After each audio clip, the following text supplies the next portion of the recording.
Olá, meus irmãos, paz do Senhor. Vamos fazer mais um vídeo aqui e o título é Os 70 Sábados da Terra. A obediência gera liberdade e, consequentemente, o contrário também é verdadeiro, né? Nós estamos aqui em Levítico 26, 45, que diz assim: Antes, por amor deles, me lembrarei da aliança com os seus antepassados, que tirei da terra do Egito à vista das nações, para lhes ser por Deus. Eu sou o Senhor. Aqui já é um dos últimos versículos do capítulo 26. E vamos ver então o contexto em que ele está envolvido. Começa aqui Levítico 23. Bom, o contexto envolve os 70 sábados da terra e o contexto do cativeiro da Babilônia. O que tem a ver uma coisa com a outra, né? Nós vamos ver aqui agora Levítico 23, versículo 10, que diz assim, ó: 6 anos semearás a tua terra e recolherás os seus frutos. Porém, no 7º ano a deixarás descansar, e não a cultivarás. Levítico 25, 3 repete a mesma informação. 6 anos semearás o teu campo, e 6 anos podarás a tua vinha, e colherás os teus frutos. Porém, no 7º ano haverá sábado de descanso solene para a terra. Um sábado ao Senhor. Não semearás o teu campo, nem podarás a tua vinha. Então aqui Deus está dizendo, você vai trabalhar na terra durante 6 anos, plantando e colhendo, plantando e colhendo. E ele promete, aqui no contexto desses versículos aqui, que no 6º ano lhe daria uma colheita tal que daria para o 6º, 7º e até o 8º, porque o 8º eles teriam que plantar e colher mais à frente. Então, isso exigiria fé deles, né? Que não é fácil. Se a gente colocar para o nosso tempo de hoje, é sairmos do nosso trabalho sem nenhuma outra renda, né, extra, e a gente sair no 6º ano e crer que Deus vai dar para o 6º, 7º e 8º o nosso sustento, né? Isso exige fé. Porém, vamos ver que, infelizmente, os israelitas não agiram dessa forma. Então, vamos ver mais para frente qual foi a consequência disso. Voltamos ao capítulo 26, versículo 1, que Deus está dando ordens ali ao povo, né, como proceder. E ele diz: não fareis para vós ídolos, nem vos levantareis imagens de escultura, nem estátua, nem poreis pedra figurada na vossa terra, para inclinar-vos a ela, porque eu sou o Senhor vosso Deus. E aqui, né, nós temos logo o bezerro de ouro, e aqui temos também, mais para frente, na história de Israel, a idolatria presente no meio do povo. Versículo 3. Se andardes nos meus estatutos e guardardes os meus mandamentos e os cumprirdes, então eu vos darei as chuvas a seu tempo, e a terra dará a sua colheita, e a árvore do campo dará o seu fruto. Veja que Deus sempre começa com promessas verdadeiras e boas para o seu povo.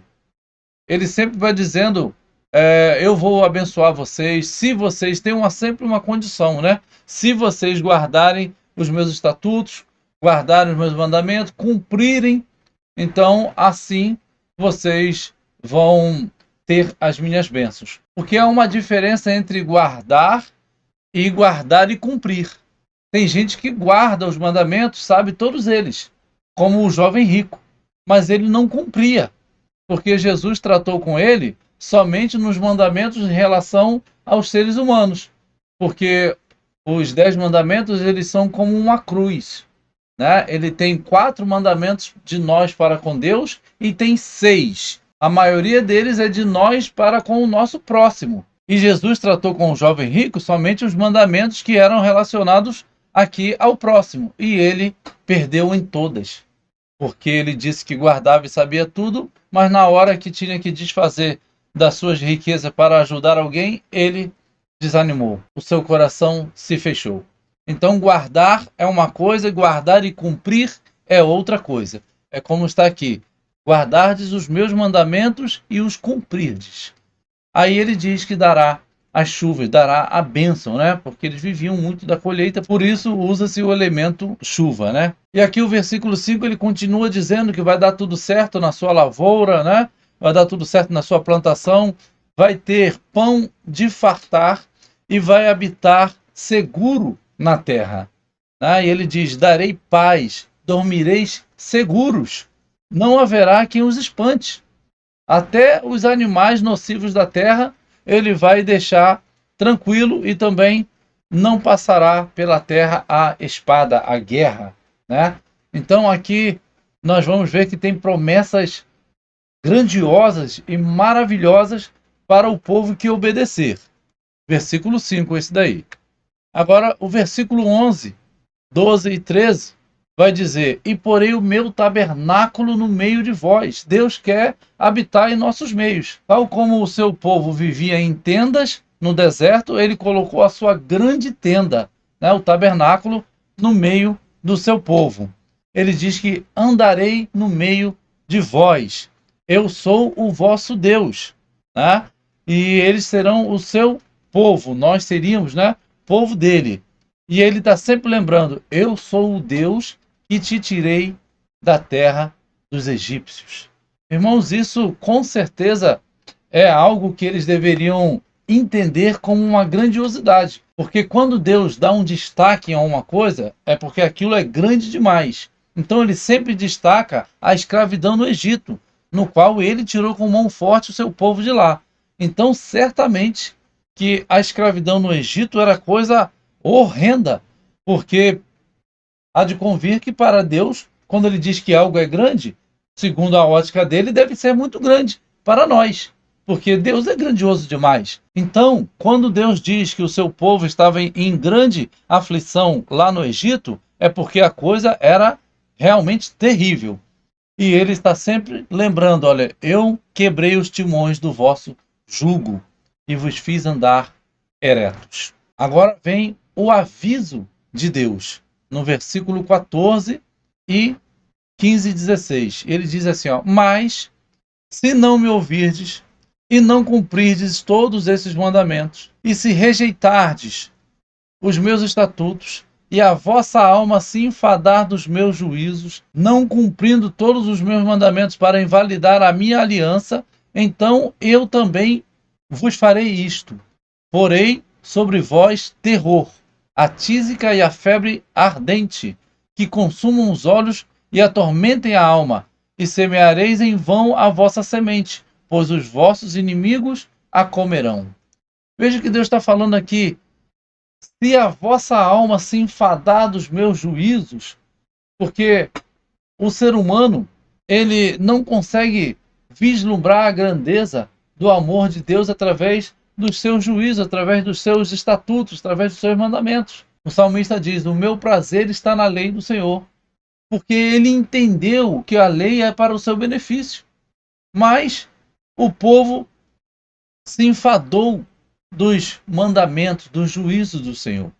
E aí o Senhor disse: então eu colocarei sobre vós, quando chegar esse momento, que vocês lá na geração futura, infelizmente vai acontecer isso, como aconteceu, né? Para nós já é passado. Porém sobre vós terror e tísica. Tísica é uma febre, é uma doença que deixa o ser humano fraco, jogado. E a febre ardente. E ele diz aqui, olha, que consumam os olhos e atormentem a alma. Atormentar a alma está se falando de depressão, aquela coisa maligna na nossa mente, né? Atormentando a nossa mente, aonde a gente está, aquilo está batendo em nosso coração. O terror dos nossos inimigos, isso tudo é porque está em desobediência com a palavra de Deus. 27. E se com isto não me ouvirdes, mas ainda andardes contrariamente para comigo, também eu para convosco andarei contrariamente em furor, e vos castigarei 7 vezes mais, por causa dos vossos pecados, porque comereis a carne de vossos filhos, e a carne de vossas filhas. Deus está dizendo: se ainda com todo esse castigo, que é para vocês retornarem para mim, tal como um pai, uma mãe faz com um filho que ama, né? castiga para que ele entre em juízo e volte, né, para não fazer mais aquelas coisas erradas. Assim Deus faz conosco.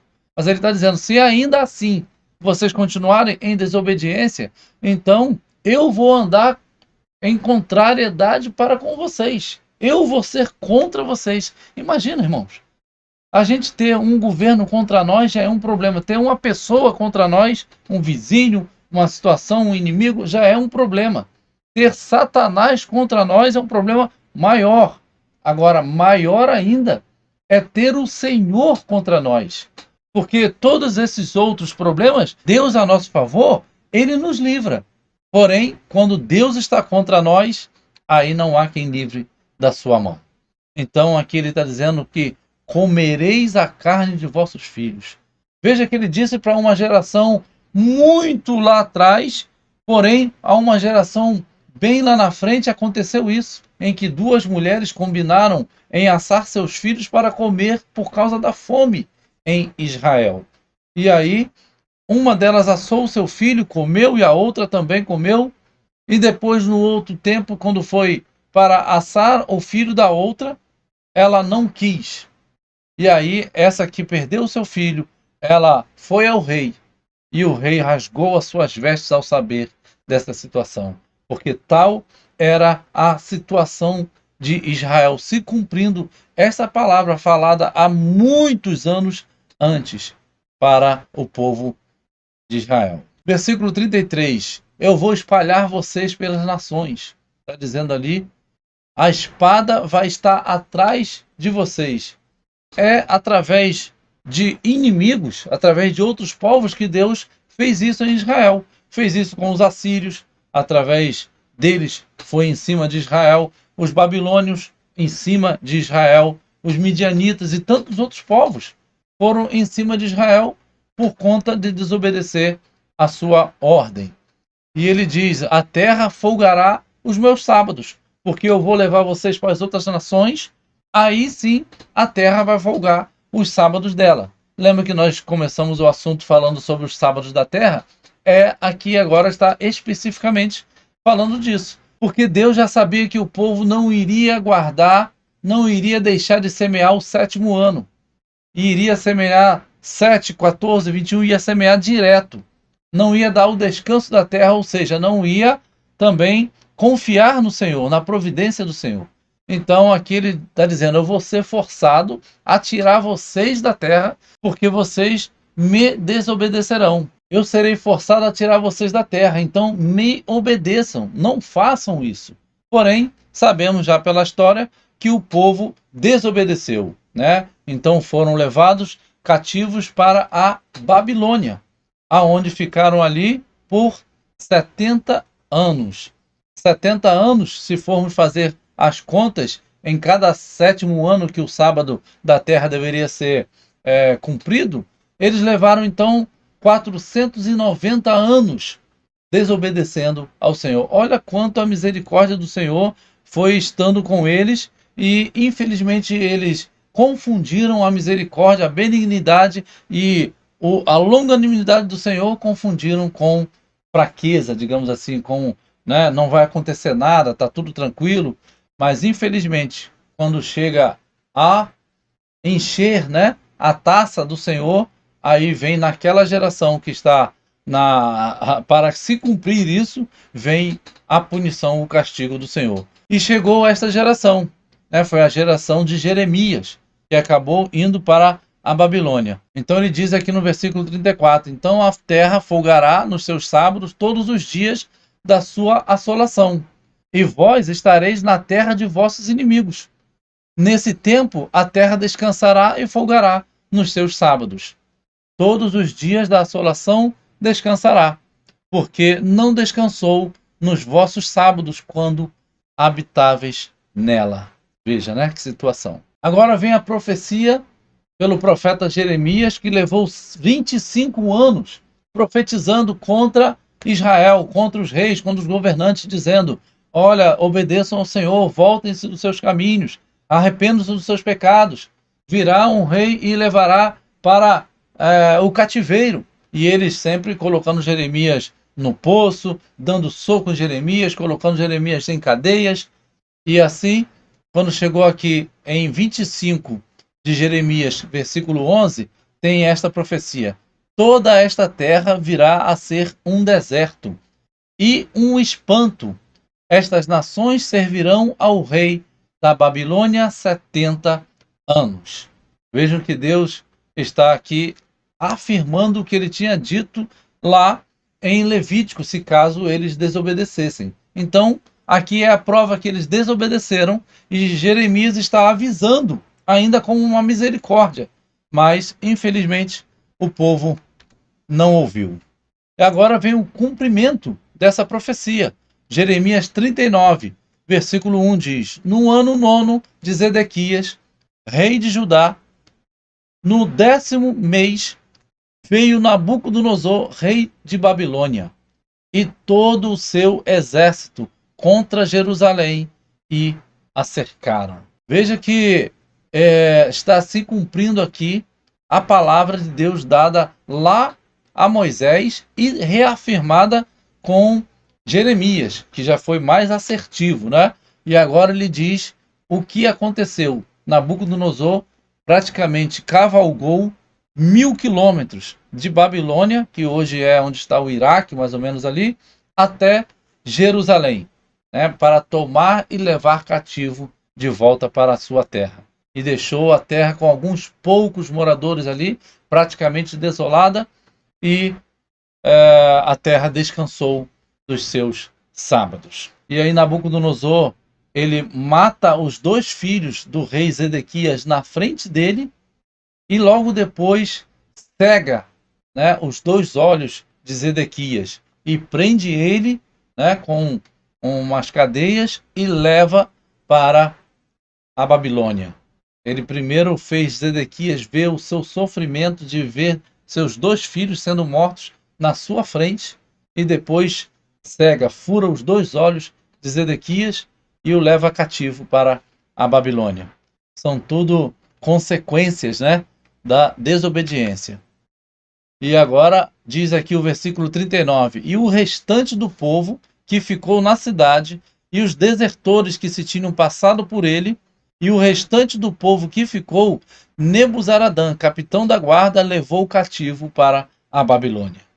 Veja que se cumpre exatamente o que o Senhor disse a Moisés e também por intermédio do próprio Jeremias. Mas vejamos o que aconteceu com Jeremias, servo fiel do Senhor.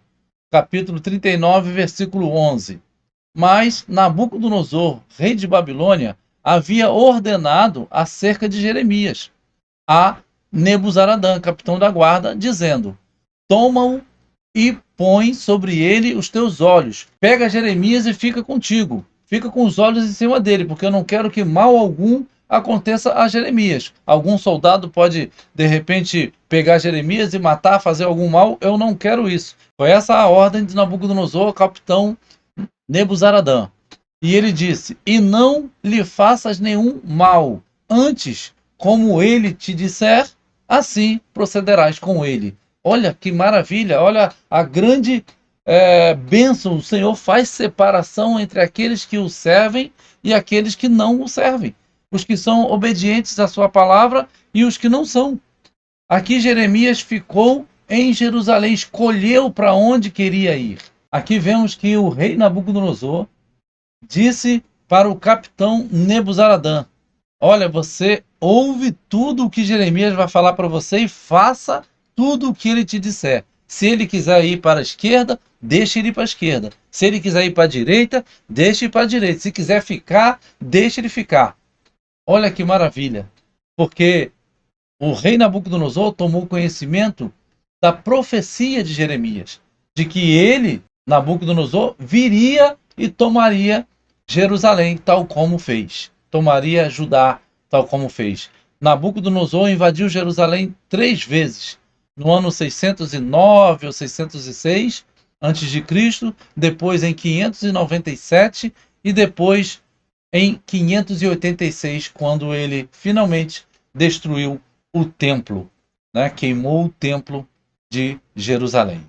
Então aqui Deus fez separação para com Jeremias. Agora voltamos para o capítulo 26 de Levítico, versículo 40. Agora Deus dá o escape, né? Esse Deus maravilhoso, esse Deus misericordioso, ele dá o escape para o seu povo, né? Eu estou colocando para vocês o que pode acontecer se vocês desobedecerem. Mas se vocês se arrependerem, eu tenho um escape para vocês.